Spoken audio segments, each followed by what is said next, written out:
Where do I start? Where do I begin? How do I stop? So 15 years ago, I went on a corporate day out with the team I was in at the time. I was at Ernst & Young Consulting. And there were lots of adventurous things to do. It was an outdoor adventure day, shooting at clay pigeons and archery and quad bikes and various things. And there was a large field. And in that field, there were traffic cones marking out a course. And in the middle of the large field, there was a Mini. And it was a beaten up old Mini. It had no windows in it. And it was a very special Mini because it had been re-engineered. The steering wheel turned the wheels the opposite direction. So you would get in the car and you would drive along and you would do what you would normally do, and the car would go exactly the opposite direction. And the competition was to see whether you could get around this course. And what was interesting was in a Mini, when you knew the wheel was the wrong way around, if you concentrated enough and you kind of behaved like you were doing your driving test, you could and drive very slowly, you could just about get the Mini around the course. And of course, that was pretty boring. And the instructor said what you had to do you had to do it quickly, because that was much more entertaining for them. And there were two people in our team got in the car, and they couldn't get their head around the fact that the wheel went the wrong way. And in fact, they left the course. They actually left the field, luckily through the only open gate that there was, and they were in the next field, and they got stuck against a tree. And what was so funny was they would reverse away. They would reverse back from the tree, and then they would try and drive away from the tree. But every time they turned away from the tree, of course, the car went towards the tree, and they hit the tree 7 times. So even with the knowledge of how it worked, it took immense concentration to make it work. And you couldn't do it at a pace that was normal. You couldn't do it in any normal situation. You had to really concentrate and slow down. And then I watched a video recently by Destin Sandlin, and you may have read what I wrote about this. He designed a bike, or he engineered a bike, that was a reverse steering bike. And so when you turned the handlebars the normal way, the front wheel went exactly the opposite way. So as kids, we learned to ride a bike pretty quickly. And learning to ride a bike gets embedded incredibly quickly. In fact, there's a saying that we use, which is, it's just like riding a bike. You know, you get back on the bike, you can do it. What he found was people couldn't ride the reverse steering bike. And I think the difference between the reverse steering bike and the Mini is that when you were in the Mini and you turned the wheel the wrong way, all that happened was the Mini would go slightly the wrong direction because it's stable. Of course, a bike is inherently unstable, and so even the tiniest mistake with the handlebars and the bike goes shooting off and you fall off. And having learned to ride a bike the normal way, it took Destin Sandlin 8 months to learn to ride the reverse steering bike. So the learning that he had embedded as a child, the learning that had come naturally, the kinesthetic memory, the neural pathways he'd created, that are all aligned to allow him to ride a bike apparently so easily and subconsciously, to consciously find his balance. He had to undo all of that. And what was even more fascinating was that he said that when he learned to ride the reverse steering bike, he could do it quite well. And then when he got back on a normal bike, it took him several goes before he could ride it again. He couldn't simply switch. So knowledge is not the same as experience. And I find that a really fascinating concept, because partly why we're here today is I'm going to share some knowledge with you, knowledge that I have gained through my experience. And some of it might be meaningful to you. And yet, even if it is meaningful to you, unless you turn it into experience, unless you find a way to experience what I share with you, it'll simply be another book on the shelf. So what I'm going to invite you to do is to listen today And remember, first of all, these are my experiences. It's something that works for me. It may or may not work for you. If there are pieces about what I say that you like, then take those and use them as you can. And the thing that'll add real power is when you put them into practice so you can get the experience.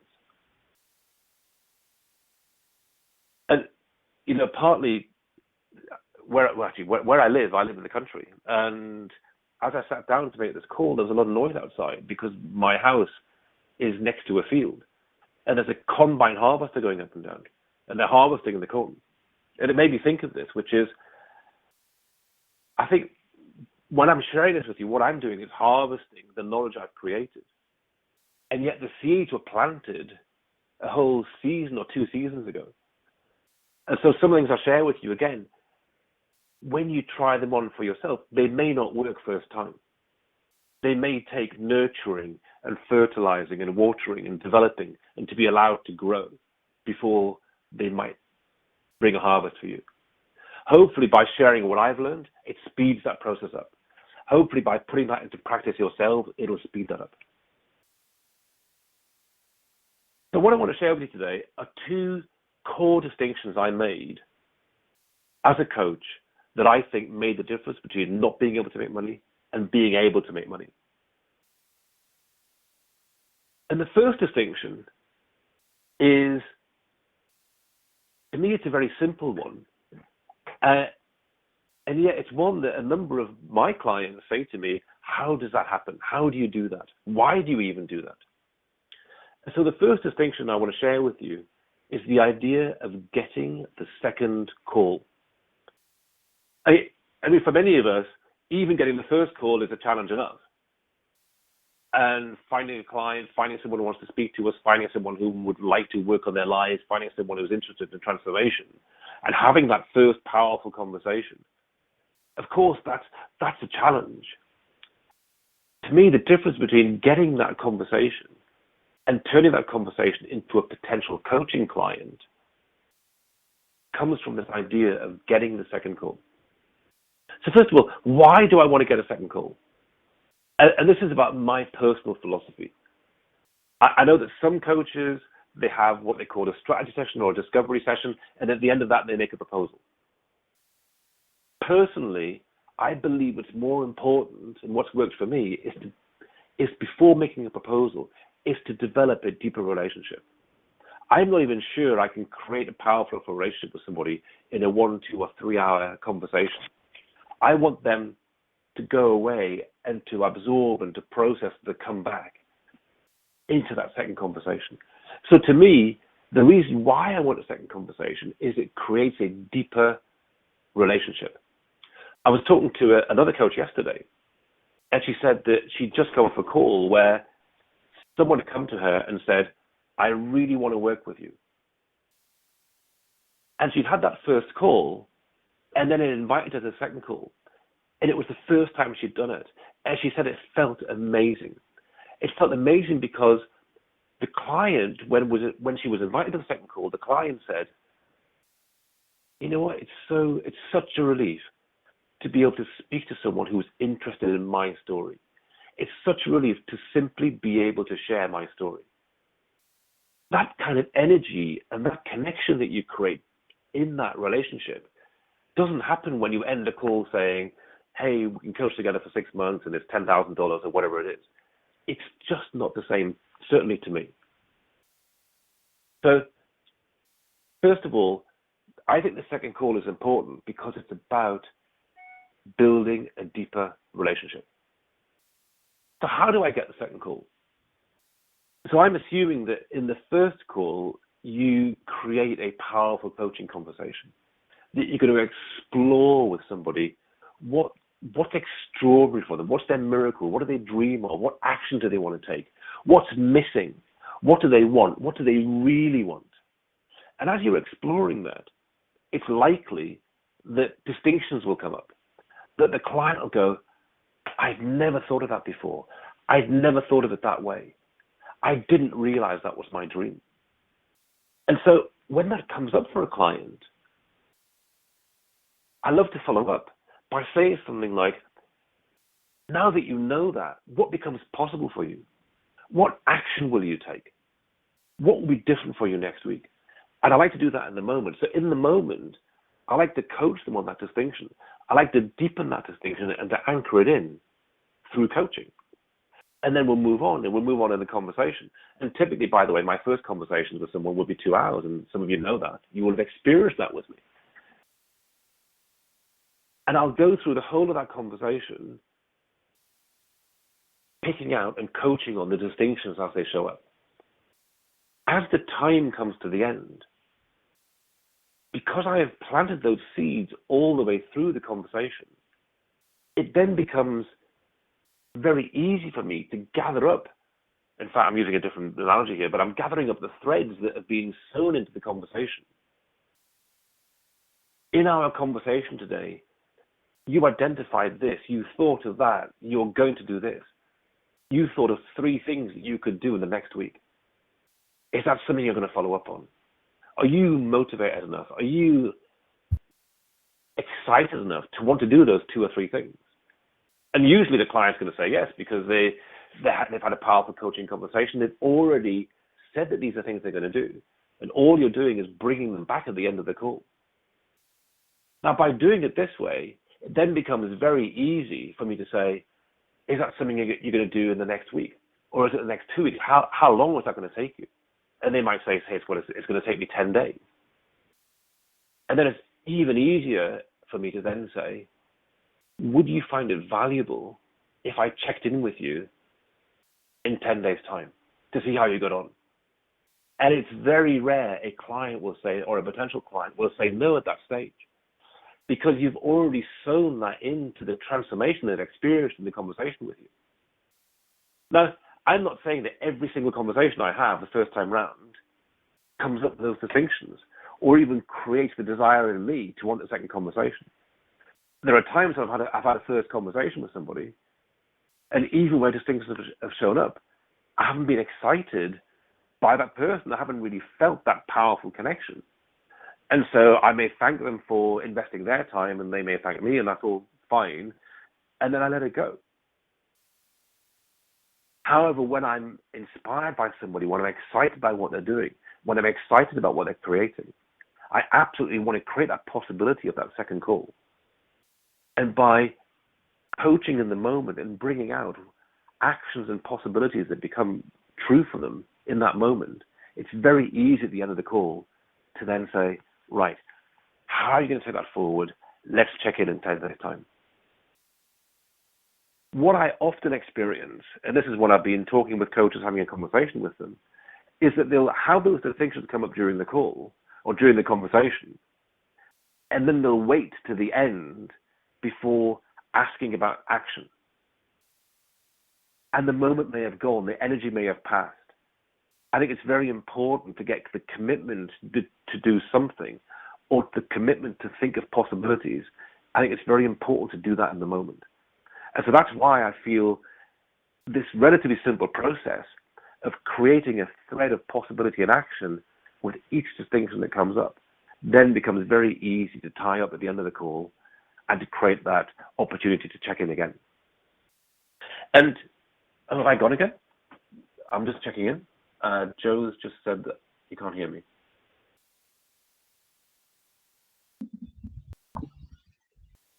I'm just checking in with Jane. Can you hear me, Jane?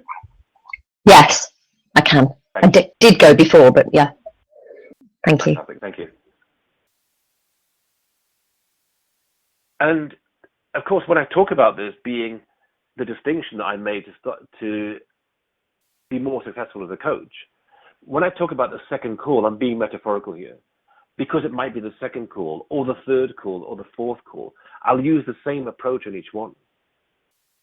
And I also think by doing it this way, it's very elegant. So as a potential client, it feels a very natural part of the conversation by keeping it very simple and inviting them back to check in again.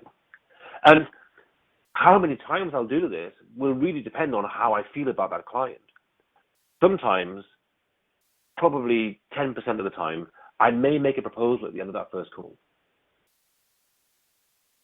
Most times, it'll be the second or third call before I think of making a proposal. And I'm thinking it's probably the third call. And so I would have invested 6 hours of my time before I actively make a proposal with a client. And my ambition before that point is to create a powerful service-based relationship with that potential client. And I think that's the most important thing. By focusing on service and by having an elegant way of making the conversation continuous, then gets you to a point where you have a deep connection with someone and you can make a proposal because they want to continue working with you. And in fact, I think it was Steve Chandler said, that's the point where you make a decision to continue working together. And the key word here is to continue, because I'm already serving deeply from that very first moment that we connect. So that's my first decision I want to share with you, is it's as much why as to how. It's to create a continuous service-based conversation and to use a relatively simple technique to make it very elegant and straightforward, which is to weave those threads of energy and action and possibility that you can then gather at the end of the call and then invite to create another call on the basis of that as a check-in, as a follow-up. That's the first thing I wanted to share with you.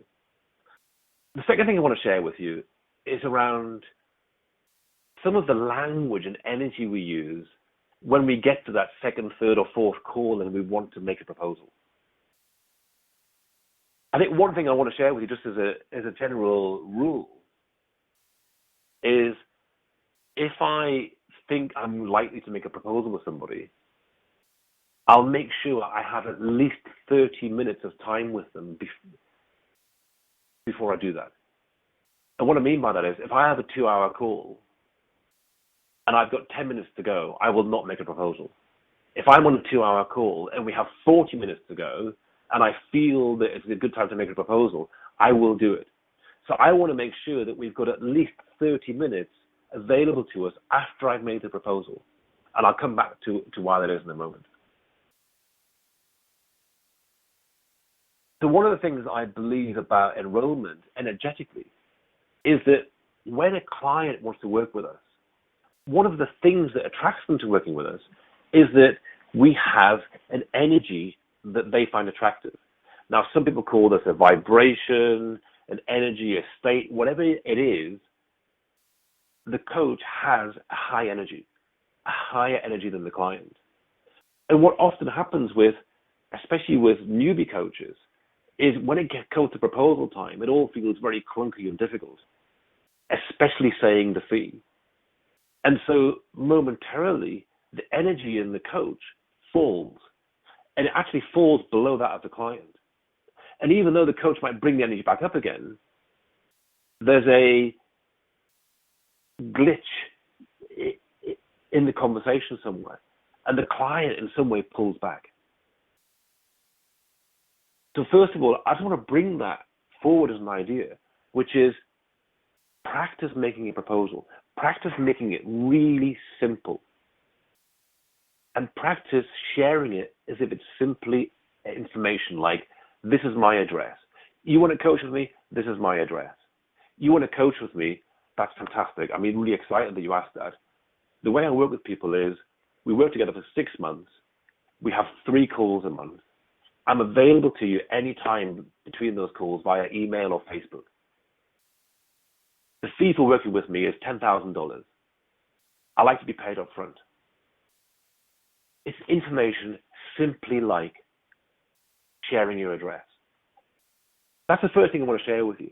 So maintain your energy, because energy is as rolling as anything that you're going to say. Anything that you're going to create, energy is as rolling as anything else.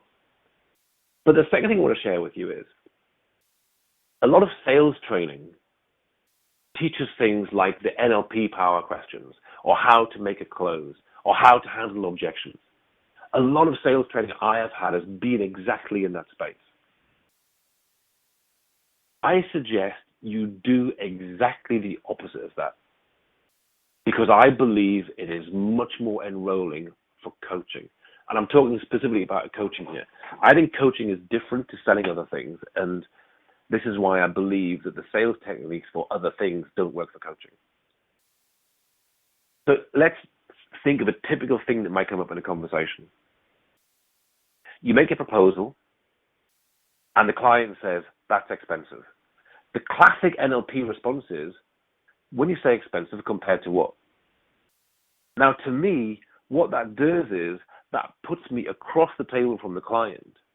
That puts me in opposition with the client because we're now negotiating. I want to be on the same side as the client. I want to be on the same side of the table. I want to be next to them in deep rapport. And so if the client says, you know what, that's really expensive, my response is, I'll either say nothing or I'll say, yes, it's expensive. And then I'll say nothing. Or the client says, I need to think about that, I'm not ready. Again, I might say nothing, or I may say, yep, you're not ready. I can see that. Get on the same side of the table as them. Be in rapport with them. Now, the other dimension I bring into this is the reason why I want at least 30 minutes after making my proposal with the client is we've got to this point because I have been coaching and serving deeply. And that's where I want to stay. So one thing I may do when I make my proposal is I may share that information like I'm sharing in my address. And then I'll say, that's how we work together. What really interests me is what becomes possible for you by having a coach, or what becomes possible for you by coaching with me. Or I might say something like, this is about so much more than money. I'm really interested. What are you prepared to commit to make this successful? So what I'm doing is I've shared the information and I'm now focusing on continuing to serve them. I'm now focusing on the outcome, the possibility, the intention. And I want to stay with that probably for 20 or 30 minutes to continue the coaching that I've already invested 2, 4, 6, even 8 hours with. And by doing that, I'm doing a number of different things. By doing that, they're continuing to experience coaching. Because when I describe coaching, when I say it's 3 calls a month and it's X dollars and it's paid up front or whatever, it kind of goes to the rational part of the mind. Oh, I wonder how I'll organize that in my diary. I wonder how we'll do the calls. Will we get to meet face to face? Will he be able to take a check? Can I pay by PayPal? Can I use a credit card? Can I do a bank transfer? All of those thoughts come up when you make your proposal. And they're all thoughts which are quite distant from the reason why you're in conversation. The reason why you're in conversation is because you've created powerful rapport, the potential of transformation. And then the distraction is logistics. I want to take them back into the space that got us to this point, which is powerful coaching. That's one of the reasons why I want to keep that time available. I want to keep my energy high. I want to be on the same side of the table with them. And I want to continue coaching them. Now, of course, we get to a point where the client might be sharing with me, this is what becomes possible for me for coaching. This is what I might get from coaching with you. And I'm going to invite them to say, what I'm looking for today is a hell yes or a hell no. And they may say, yeah, I'm a hell yes. And you know what? I may continue to coach them on that. What does saying hell yes mean to you? What will saying hell yes today mean for you in 3 years' time? Or they might say hell no. And I'll probably ask the same question. What does saying hell no mean to you? That's a really great decision you're making. That's a powerful decision you're making. And I might coach them then on what powerful decision making is for them. I continue to coach with them. If someone says hell no to me, I don't say, well, thanks very much, and put the phone down. I will continue to coach with them. Because hell no doesn't mean hell no forever. It just means hell no in this exact second. And there's a middle ground that might show up. There's a middle ground of hell maybe. There's a middle ground of I need to speak to my wife, husband, doctor, childcare, accountant, banker, other coach, you name it. Now, my belief is that's a hell no. And I may well continue to coach on that. I may well say something like, that feels like a hell no to me. What process do you normally go through when making a decision? And I may well coach them on that. So I always stay in that space of always be coaching. You know, if you've seen the film Glengarry Glen Ross, I think it's Al Pacino talks about always be closing. Whereas for me, my belief is always be coaching. Stay in that space and stay in that energy. And those are the two things that I feel make the key difference between what I was doing before, which was trying to sell coaching programs, to what I do now, which is to create long-term relationships where I continue to serve people until they choose not to be with me or they choose to become a client. Now, of course, I obviously continue to serve them after become a client, but I will continue to invest over a long period of time to get to that point where we both choose to work together with a formal container around it. So they were the two main things I wanted to share with you. And yet what I'm wondering now is, what do you do with that information? And I'm happy to take questions in a moment. And I'm just wondering, how does that information become real for you? What, if any of this is meaningful to you, what will you do tomorrow or the day after or next week that will be different? And it may not be to implement it like I've described, because that may not work for you. Because what I'm describing is my experience. It's how do you make it real for you? What do you take and then how do you put it into practice? Because the two things that I've learned about creating a skill is there's two parts to it. The first part is to immerse yourself into it. So if there's an idea that you've got from today that you've said, wow, yeah, I really want to try that, then how do you immerse yourself in that? How do you find either people around you or potential clients so you can just be doing it all the time? And the second part is repetition. It's regularly repeat. Some of you may have read recently, I've been very fanatical about cycling. And the reason, I'll tell you, the way I've developed powerfully so quickly in cycling is repetition. I will ride every day, sometimes twice a day. Literally, when I finish this call, the first thing I'm going to do is go out and ride. That is what is helping me increase that level of skill. In terms of immersion, I'm reading, I'm writing, I'm talking to people who know how to do this. I'm finding people who are ahead of me in terms of their experience, and I'm asking them, how do they do it? So in terms of this group, I wonder, what if you tried some ideas on here and you shared them in Coaching Unlimited? You could bring your ideas into that. You could ask other people on this call what they thought of that. How did that work for them? How do you create that level of immersion for you? Is it by buying books like Getting Naked or Go for the No or Prosperous Coach, which all have ideas around this, or The Go-Giver? All books based on deep serving. So I'm going to invite you to think about, how do you immerse yourself? And how do you create repetition? Because that's how you'll take any ideas you got from today and make them real and powerful for you. So that's what I want to share with you today. And I'm very happy to take questions. If somebody wants to work on something, if I can serve someone in the call today, I'm really happy to do that. So Zahra, yes, I'm going to open the line to Zahra. Zahra's got a question. I'm just looking where you've gone, Zahra. Oh, there you are. Thank you for Hello. Hi, Zahra. Okay. Hi. Thank you for the excellent guidance you provided.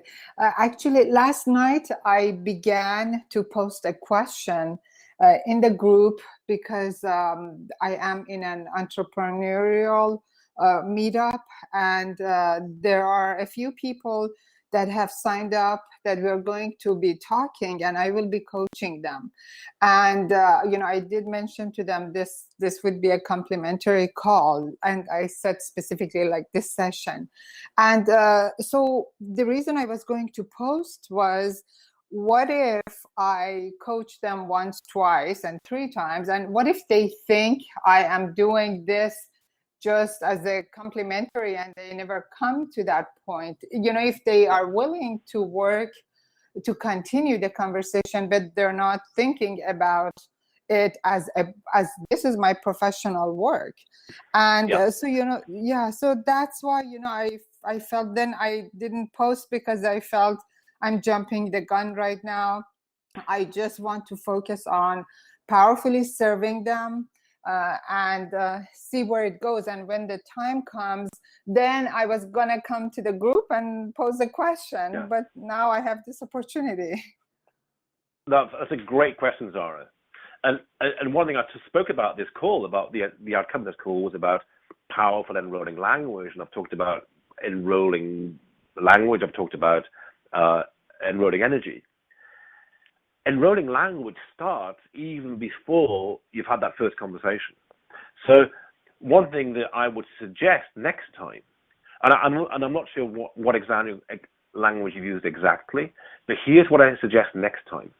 The next time you meet with somebody, I wouldn't say, I'm happy to offer you a complimentary session. I would say something like, would you be open to investing in a powerful conversation? And I'd use the word invest. And I might say something like, if you are open to investing in a powerful conversation, I'm prepared to invest in you. Because what that creates is this idea that investment isn't endless. Investment is, I'm putting something in, there's something that's likely to come out of that at some point. And I think, certainly for me personally, it's a language which has a good balance of drawing them in by saying, are you open to having a powerful conversation? That helps draw people in. And by saying investment, they know that we're both committing something here that may well have a financial impact later on. And I feel it's a little bit more powerful, though, than saying, do you want to come for a strategy session? Because that's kind of, a lot of coaches use that, and they know at the end of that there's a proposal coming.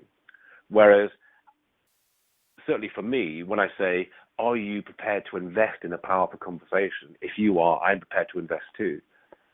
There's not necessarily an expectation of a proposal, but there's an expectation that we're both going to have a powerful conversation.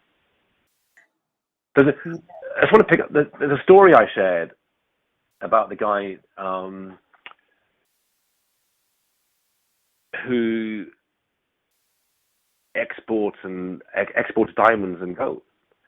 And when I created the first coaching conversation with him, it was very simple. Because he said to me, I'm not really sure what coaching is. And I said, coaching is very simple.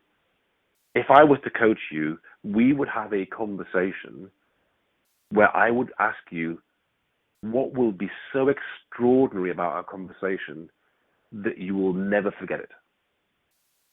That's the question I raised with, or the statement I gave him.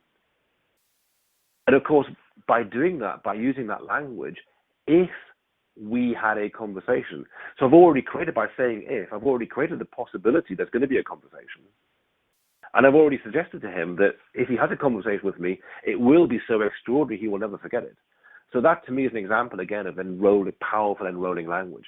And it starts even before you've met somebody. It starts in that phase of you're introducing yourself, you're talking about coaching, you're talking about extraordinary conversations. And then you say, would you be open to investing in a powerful conversation? That's my suggestion. And that then creates the possibility of it becoming something more. Yes, thank you. That I definitely can see the big difference, because I love this and I will work on this.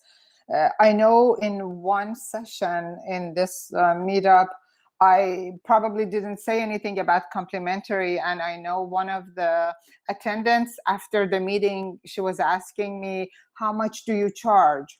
I kind of brushed it off, and I don't remember what I said, but so yes, is how would you respond to that too? Like for me, I kind of, again, I brushed it off, and because maybe I wasn't coming from that place of power and in charge myself. Yeah.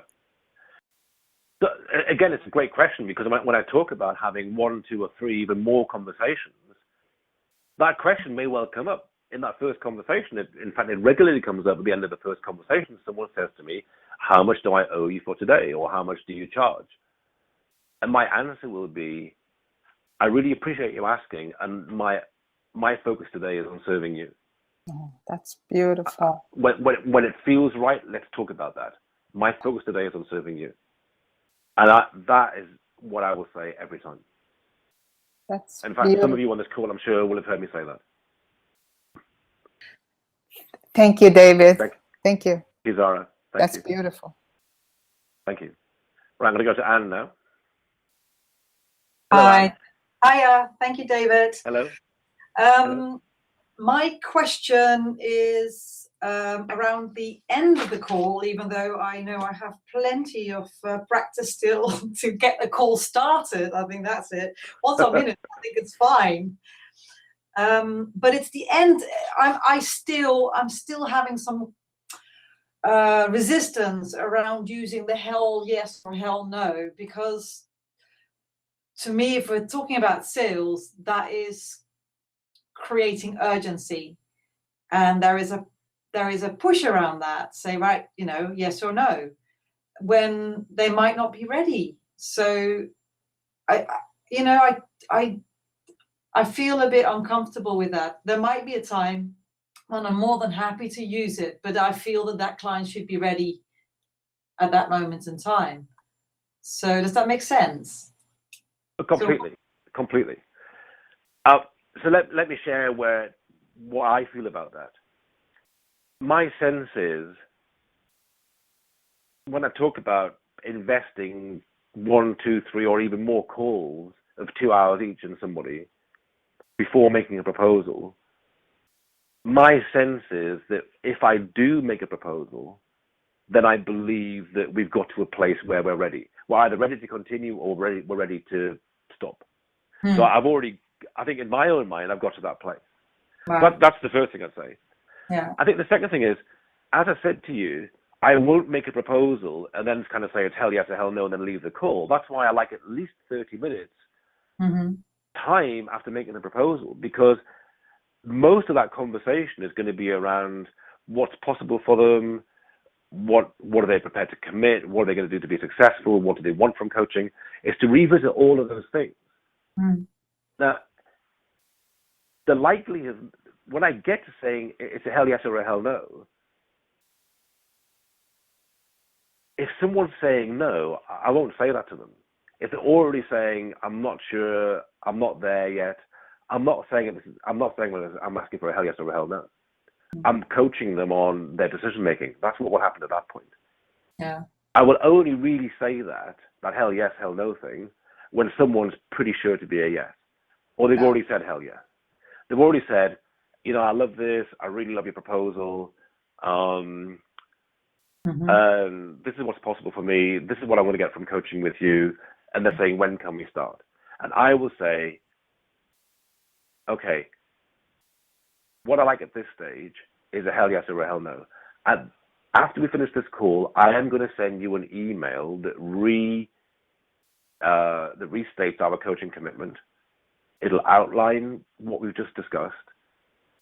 If you are a hell yes, then please reply to me by this time. And if you're a hell no, please let me know. Now, here's what's interesting for me. I had a client, or a potential client, earlier this summer. She approached me. She had a number of calls with me, and on every call, she asked me to be her coach. She said that she'd been looking for a coach for 2 years, and that she'd been following the work I'd been doing, and that she was absolutely committed. And we had the conversation. I made the proposal. We coached after that proposal. She was absolutely a hell yes.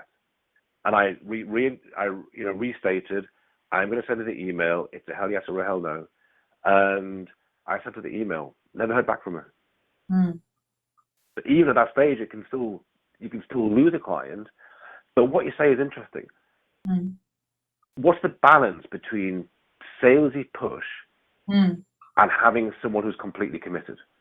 Yeah. Because to me, the hell yes is not about selling. It's about ensuring that they're completely committed. And I think it's a great question, because what you're reminding me to share is I'm only saying that to people who I'm pretty sure are already a yes. If someone is uncertain, I won't say that to them. If someone's uncertain, I'll coach them on their uncertainty. Does that make sense? Yes. Well, I think what you're saying is that if you feel that they are ready to either, to move to the next stage or not, then you will give them that question to help them to decide one way or another, instead of sitting on the fence. So that makes perfect sense. Yeah, thank you for clarifying that. So now I've started at the end, but I would like to go to the beginning as well, if I can. And that the one thing that I'm still really struggling with is how to approach those people that I don't know, that you come out of nowhere. And with my normal sales head on, I would go right. I find an in, but maybe it's just, maybe I don't know why I'm asking it. Maybe it's just that I need someone to say, go on and just try something, just do something. I don't know, but I feel I'm still on the fence with that. I'm hiding behind. Be more specific. Yeah. So be more specific. You're on the fence with what specifically? Right. Making the approach, not knowing what to say? With making the approach, I would love to go and contact some major social entrepreneurs out there who are doing some incredible things. Just in the first instance, to connect, to find out what they're really about and what they're doing. And part of me thinks, well, why would they want to spend the time with me?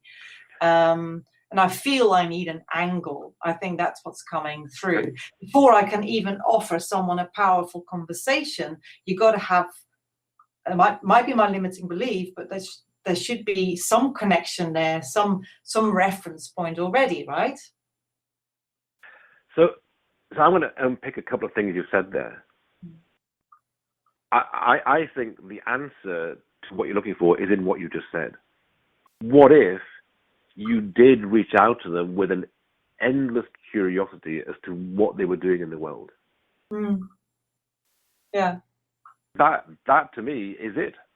What if you put the full stop there and just did that? My belief is that would be a great place to start.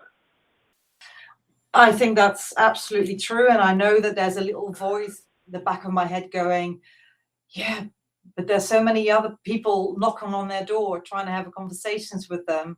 Why would they want to speak with me just because I'm curious? And here's what I believe. I believe that most of those people are actually sitting there like you, not contacting them. Mm-hmm. I was talking to one of my clients the other day, and I mean, this seems to happen with amazing regularity, but it still happened. She wrote to Ariana Huffington, and she got a personal response and an invitation to write a half post. Yeah.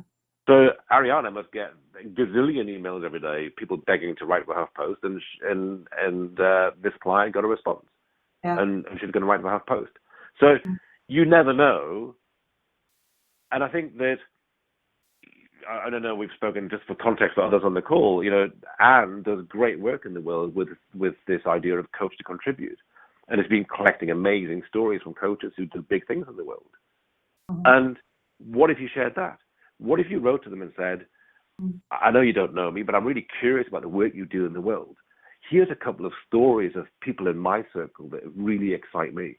I'd love to hear your story. Yeah. Because who doesn't like telling their story? Yeah. I suppose that's what I'm doing, and what I've been doing is just speaking to coaches, and not with an idea of making them my clients, but because I'm genuinely interested and sharing their story. But when it comes to Ann Skinner coaching, I need to start thinking about making the clients, and that seems to get in the way. So it goes down. So forget about client. Yeah, Forget exactly. about client. Comes back to intent. Come back to making a deep connection from curiosity. Yeah. Because I know from your Coach to Contribute, you've reached out to a bunch of people and said, I'd love to be able to hear your story. I'd love to be able to share your story. How many people have come back and said yes? I would say about 90%. Wow. Why are they interested in talking to you? Because it's about them. I believe, and Good. you know, they're interested in what I do and want to know more. They're curious. Yeah. But that's the point, isn't it? Isn't that the point that I actually try to make? That means that I have a reason and I have something to show, so they can buy into that, not just a powerful conversation. Well, I'm not sure that's true. I mean, just speaking personally, I mean, I know you. You approached me and said, "Could you use my story?" Yeah, absolutely. I love sharing my story. That was why I wanted to do it, because I love sharing my story. But we already knew each other. If there's a social entrepreneur out there who is creating a platform for his story, for them to have another platform to share their story, how fantastic is that? Yeah. Yeah. Thank you. I know I'm in my own way there. I know that. Thank you, David. And I'm going to ask you one more question. Okay. You said, why would they want to speak to me? Yeah. So why would they want to speak to you?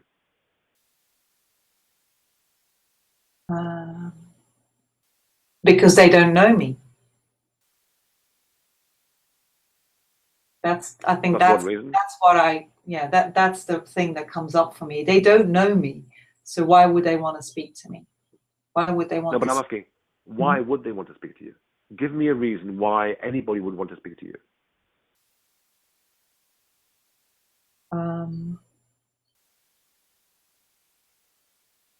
Because I do great things for myself and others. Yeah, you do. Because I want to make a difference, and I can't do it alone. Yeah.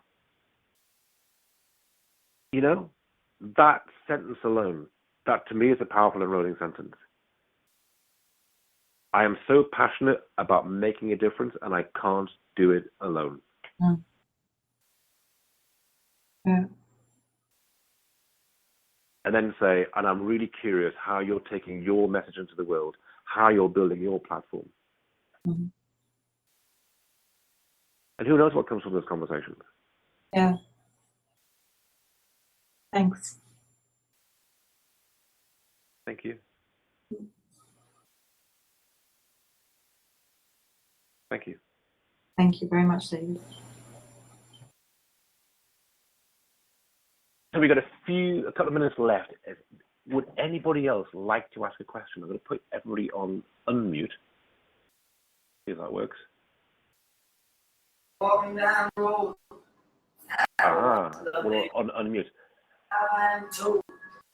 If anybody else has a question, would you like to shout out what it is?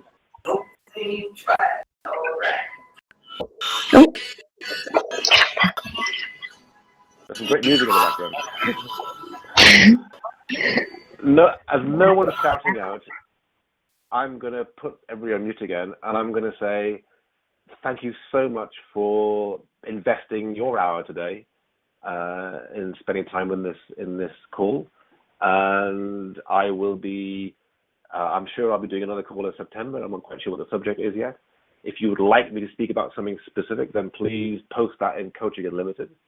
And I'm going to suggest to you, remember, if there's something come up in this call from either the coaching or the conversation or something I've shared with you that's powerful for you, then how do you immerse yourself in that idea? How do you practice that? How do you create the experience? How do you create the repetition of that so you can really learn it and make it a natural process for you? That's what I invite you to do. That's what I invite you to think about. So thank you so much for spending the time. I love you all, and I look forward to connecting with you all again soon.